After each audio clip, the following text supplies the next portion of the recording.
We wanted to challenge the audience, and in between want to give the audience a little bit of breathe, to relax a little bit, and then to put it into challenge again.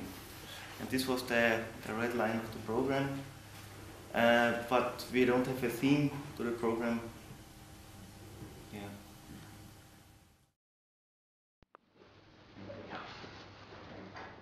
K3 Festival, International Short Film Festival from Villach and from Udine. I'd like to ask how this international team of festival work, how you are dividing your tasks, and actually how did you decide to establish festival into location?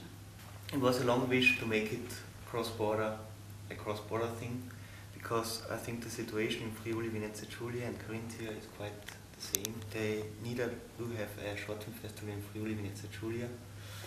And so I looked for a place to make it possible also in Udine, because I think this concept will work also quite good in Friuli, Venezia Giulia.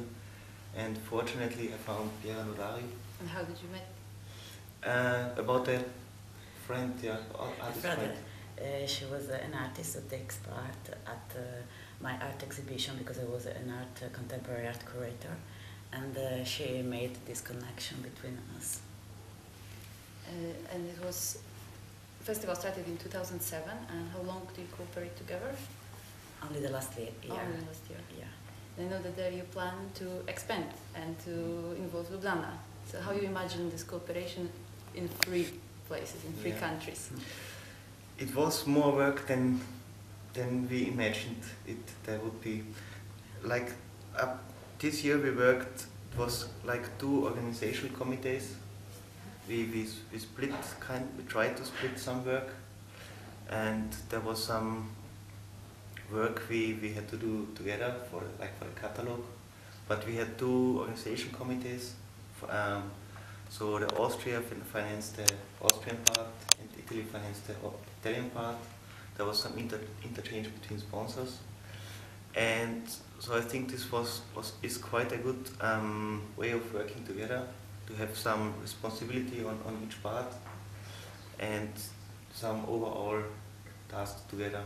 The main competition, the international one, will be in Villach next year, and the local competition, is the new for the next year, will be in Udine for the Friuli, Venezia Giulia, in Ljubljana for Slovenia, and in Villach for Carinthian.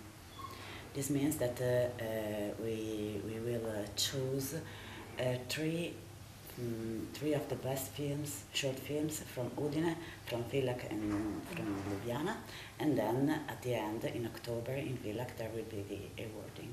The way of debating, it's a concept to bring the films closer to the audience. We want the audience to discuss films, to argue about films, so that they get to talk about films. And for this, we decided not to make an anonymous vote with the famous sheets, but we make a pre-selection by the sheets, and then there's 4 best films of the audience left, and these 4 films, they get discussed in an open discussion. So we screen the films so everybody can see the films before, and then we are starting a discussion. If nobody talks, we just pass around the microphone, and so slowly the discussion begins, and it's getting more emotional, and it works surprisingly well, that people get involved and they want to convince the other ones of why this film is better. The name of the festival, K3, is it Kunst, Kino, can you explain this idea behind it? The idea to understand how short films are in between art and commerce in Kino. So how are the criteria that transform a film commercial or experimental or video art? And we put them and we put them together. And also interesting about these 2 words, commerce and art, that are very contradictional. We want to work on these contradictions, because on the one part, the normal people, they say, that's art, I don't understand it. They go for the commercial one. And the art people, they really have fear to be commercial. So I think these are very interesting contradictional two words, and we want to show the contradictions and also the similarities between those two. Thank you.